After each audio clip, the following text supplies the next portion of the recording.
বাড়ি দখল করে রয়েছে ভাড়াটে। নিজের বাড়ি ফিরে পেতেই এবার শিলিগুড়িতে গান্ধী মূর্তির পাদদেশে ধর্নায় বসলেন বাড়ি মালিক।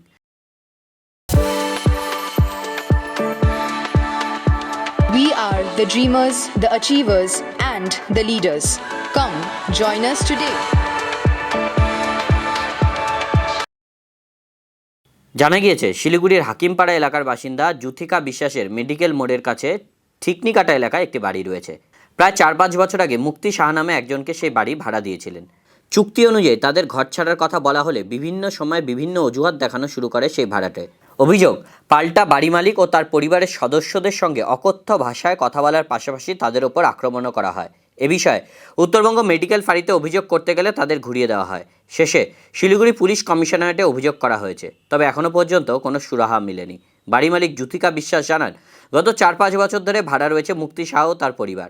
শারীরিক অসুস্থতার কারণে তাদের থেকে টাকা নেওয়া হয়েছিল, সময় মতো সেই টাকা সুদ সমেত ফেরতও দেওয়া হয়। এরপর তারা বাড়ি ছাড়ার জন্য 15 লক্ষ টাকা দাবি করে। সেই মতো 11 লক্ষ টাকা দেওয়াও হয়, কিন্তু এখনও পর্যন্ত বাড়ি ছাড়ছে না। বাড়ি ছাড়ার কথা বলা হলে আমাদের ওপর চড়াও হয় বলে জানান তিনি। তাদের আত্মীয় তৃণমূল নেত্রীর মদতেই বাড়ি দখল করে রয়েছে বলে অভিযোগ করেছেন তিনি। অবিলম্বে প্রশাসন এ বিষয়ে নজর দিক, যারা দোষী রয়েছে তাদের কঠোর শাস্তি হোক এবং বাড়ি তাদের হাতে তুলে দেওয়া হোক, এই দাবি জানান তিনি। সমস্যা হলো 4-5 বছর ধরে মুক্তি সাহা আমাদের বাড়িতে ভাড়া আছে। ভালো ফ্যামিলি, রথিন সাহা ওদের লোকাল লোক, উনি ভাড়া করে দিয়েছিলেন। এটা যথারীতি আমাদের এগ্রিমেন্ট ছিল। লকডাউনের পর থেকে এগ্রিমেন্টটা যখন ডিসকন্টিনিউ হয়ে যায়, আমিও কোভিডে ভুগেছিলাম, আমিও ভর্তি ছিলাম ম্যাক্সিমামে। তো ডিসকন্টিনিউ হয়ে যাওয়ার পরে যখনই ওকে বলা হয়েছে, বলে কাকিমা যখনই আপনারা বলবেন আমি ঘর ছেড়ে দেবো।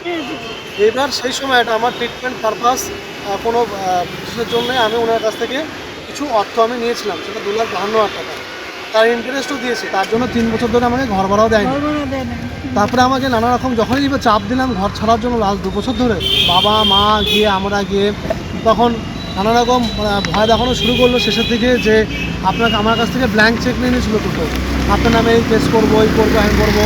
লাস্টে আমাকে ভয় দেখিয়ে ফোনে করে কথা বল, হোয়াটসঅ্যাপ কল করতো, আমরা এমনি কলে করতো না, যদি কথা রেকর্ডিং হয়ে যায় হোয়াটসঅ্যাপ কল করে ভয় দেখাতো, আপনি কি কেন ছাড়বো, আপনি এত টাকা দিবেন, এই করবেন। 15 লাখ টাকা দাবি করেছিল, 11 লাখ টাকা দিতে হয়েছে আমার কাছ থেকে ক্যাশ বুঝে নিয়েছে, জীবন লিখেও দিয়েছে। সঞ্জীব বিশ্বাসের কাছ থেকে সমস্ত পাওনা গন্ডা আজ বুঝিয়া পাইলাম। আমি যত সম্ভব তাড়াতাড়ি স্ট্যাম্প পেপারে লিখে দিয়েছি আমি ঘর ছেড়ে দেবো।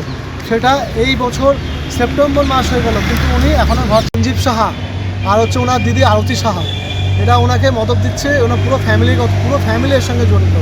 অকথ্য ভাষায় গালিগালাজ, ধাক্কাধাক্কি করে। বাড়িতে আমি আছি, আমার মা আছে, আমার ওয়াইফ, বাচ্চা। আমাদের হাকিমপাড়াতেও বাড়ি আছে আর মেডিকেলেও বাড়ি। আমাদের মেডিকেলের বাড়িটি দখল করে রেখেছে। থানা পুলিশ থেকে দেখছি, ডাকছি, ওই গেলে ফোন করছে আপনাকে আসতে হবে। উনি বলছে আমি আজকে শিলিগুড়িতে নেই, স্যার আমি কাল পরশু আসবো। কলকাতায় আছি, আমার দাদা বলছে পাটনায় আছি, আসে না। মুক্তি সাহাকে যখনই বলা হয় আমার দাদাকে বলতে হবে, দাদাকে বলি, দেখি দাদা কী বলে। যখনই কোনো কথা বলা হয় দাদাকে বলি, দাদা কী বলে।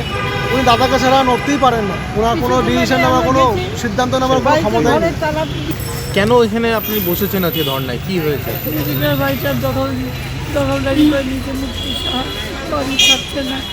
মুক্তি সাহা যথারীতি করে ঘর ভাড়া নিচ্ছিল 5 বছর হবে। মেডিকেলে টেকনিক্যাল আমার মেডিকেলে বাড়ি বলিয়েছে, নিশ্চয়ই কিছু দিচ্ছে। ওনার দিদি একটি নেতৃত্ব, ওনার জন্য আরতি তৃণমূলেরই। হ্যাঁ, অনেক করা হয়েছে। মেডিকেলে থানায় গেছি, তারপরে ওই যে আরেকটা মাঠে গেলে কী জায়গা, শিলিগুড়ি পুলিশ কমিশনার থানা থেকে বললো যে ঠিক আছে আমরা দেখবো।